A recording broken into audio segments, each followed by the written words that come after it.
नमस्कार दोस्तों, स्वागत करते हैं अपने ही YouTube channel Study Job Support में। दोस्तों आज एक जो है से अप्रेंटिस की खबर लेकर के आपके सामने आए हैं, जो कि रेलवे में निकल करके आई है। अगर दोस्तों बात करते हैं तो यह WCR यानी कि वेस्ट सेंट्रल रेलवे में निकल करके आई है। दोस्तों जानने की कोशिश करेंगे कि ये अप्रेंटिस क्या होती है, अगर हम रेलवे से अप्रेंटिस करते हैं तो कहाँ कहाँ हमको फ़ायदा मिलने वाली है, अगर कहीं अदर डिस्ट्रिक्ट से अगर अप्रेंटिस करेंगे तो कहाँ पे फ़ायदा मिलने वाली है, क्या अगर रेलवे से अप्रेंटिस करेंगे तो रेलवे की भर्तियां में छूट मिलती है। तो चलिए दोस्तों इन सब सारी बातों पे चर्चा करूंगा, क्योंकि मैं भी एक रेलवे कर्मचारी ग्रुप C के अंतर्गत काम करता हूं। तो 1 बाय 1 करके आपको विस्तृत रूप से बताने की कोशिश करेंगे कि कितनी सैलरी मिलेगी, क्या काम करना होगा। तो चलिए वीडियो स्टार्ट करते हैं। अगर चैनल पर पहली बार आए हैं तो चैनल को सब्सक्राइब कर लीजिएगा, नोटिफिकेशन बेल दबा करके ऑन कर लीजिएगा, क्योंकि आपको कैरियर से रिलेटेड इस तरीके की हर एक वैकेंसी की अपडेट यहाँ पे दी जाती है। तो दोस्तों सबसे पहले जानने की कोशिश करते हैं कि ये रेलवे अप्रेंटिस आखिर है क्या। तो दोस्तों देखिए, अगर कोई भी संस्था जो है ना वो अपने कर्मचारियों को एक बोनस के तौर पर रखना पसंद करती है, इसलिए दोस्तों रेलवे अप्रेंटिस का फॉर्म निकालती है। रेलवे ही नहीं, बहुत सा विभाग जो है से अप्रेंटिस अपने यहाँ कराती है। इसमें दोस्तों जो कर्मचारी जो आते हैं उनको ट्रेनिंग दिया जाता है, उनको पढ़ाया जाता है और पार्ट्स वगैरह के बारे में बताया जाता है, ताकि अगर उनको भर्ती अगर रेलवे को करना पड़े तो उनको फिर से ज़्यादा ट्रेनिंग देने की आवश्यकता न पड़े। इसलिए दोस्तों अप्रेंटिस की आवश्यकता होती है और अप्रेंटिस का फॉर्म ये लोग निकालते हैं। अब दोस्तों बात करते हैं कि अगर हम रेलवे से अप्रेंटिस करते हैं तो कोई और विभाग में क्या जॉब कर सकते हैं। तो देखिए, एक चीज़ आपको मैं क्लियर कर देना चाहता हूँ कि अगर आप रेलवे से अप्रेंटिस कर रहे हैं तो आपको रेलवे में ही फायदा मिलने वाला, ना कि कोई और डिपार्टमेंट में। जैसे बहुत सा प्राइवेट सेक्टर हो गया, सरकारी सेक्टर हो गया, तो प्राइवेट सेक्टर में तो आप कहीं भी जा सकते हैं, क्योंकि आपके पास 1 साल की एक्सपीरियंस हो जाएगी। लेकिन दोस्तों अगर सरकारी सेक्टर में बात करते हैं तो सिर्फ अगर आप रेलवे से कर रहे हैं तो रेलवे में ही आपको प्रॉफिट मिलेगी। यही दोस्तों हर एक डिपार्टमेंट के अप्रेंटिस के है। आप जिस डिपार्टमेंट से कीजिएगा ना उसी डिपार्टमेंट में आपको प्रॉफिट मिलेगी, नहीं तो आप प्राइवेट सेक्टर में तो कहीं भी कर सकते हैं, उसमें कोई दिक्कत है नहीं। अब दोस्तों बात करते हैं कि आखिर रेलवे में अप्रेंटिस करने के बाद आपको कितना छूट मिलेगा। तो देखिए, जैसा कि आपको पता है कि 2018 के आसपास जो ग्रुप D की भर्ती आई थी, क्योंकि रेलवे में जब भी आप अप्रेंटिस कीजिएगा ना तो आपको ग्रुप D की ही भर्ती में छूट मिलेगी, ना कि आपको टेक्नीशियन वगैरह चाहे ड्राइवर वगैरह की भर्ती में छूट मिलेगी। ऐसा कुछ नहीं है, सिर्फ ग्रुप D की भर्ती में छूट मिलेगी। तो इसमें देखा जाए कि छूट किस प्रकार से होगा, तो आप पिछले बार देखे होंगे कि जो अप्रेंटिस लड़का करके रखा था, अगर जनरल और OBC की कट ऑफ अगर 60-65 गया था तो अप्रेंटिस वाला का कट ऑफ मात्र 30, 32, 35 इस तरीके से ही गया था।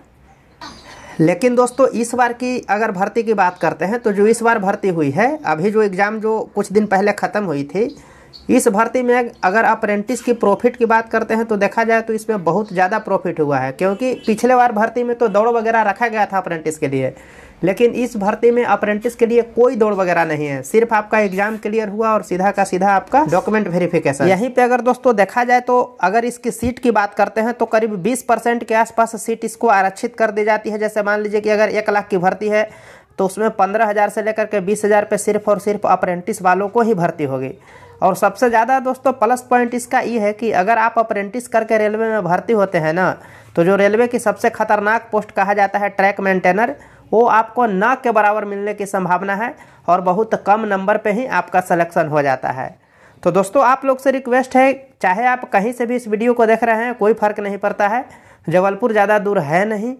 तो अगर आप इच्छुक हैं तो आप इस फॉर्म को फिलअप कीजिए, क्योंकि इसका एग्ज़ाम नहीं होता है, फी भी ज़्यादा नहीं लगता है, सिर्फ और सिर्फ आपका मेरिट बेसिस पे यहाँ पे सिलेक्शन हो जाता है। तो चलिए दोस्तों एक बार जान लेने की कोशिश करते हैं कि आखिर क्या क्या कितना सीट कहाँ पे निकाला गया है। तो देखिए दोस्तों, दैनिक भास्कर अखबार के माध्यम से आपको बताने की कोशिश कर रहे हैं। यहाँ पे बताया गया है कि इसका एज लिमिट जो है 15 साल से लेकर के 24 साल तक करके रखा गया है।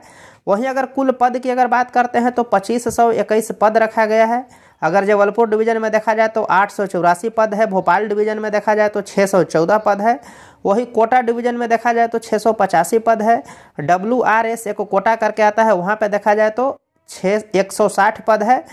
CRWS भोपाल में जो है वहाँ पे 158 पद रखा गया है।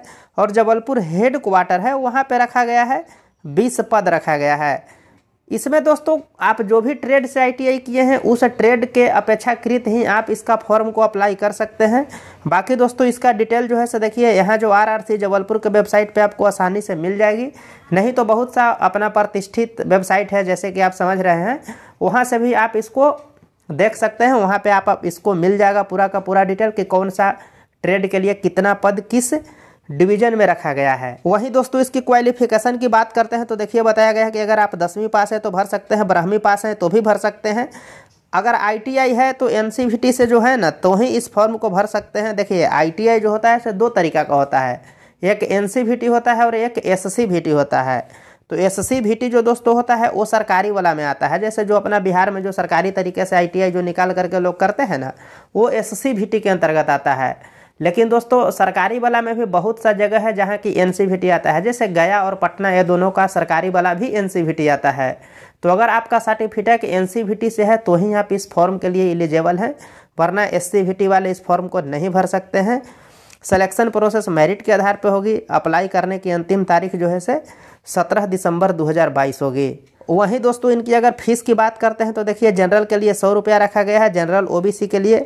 बाकी SC ST और महिला हैं इनके लिए फ्री ऑफ कॉस्ट है, आप आराम से फॉर्म को फिलअप कर लीजिएगा।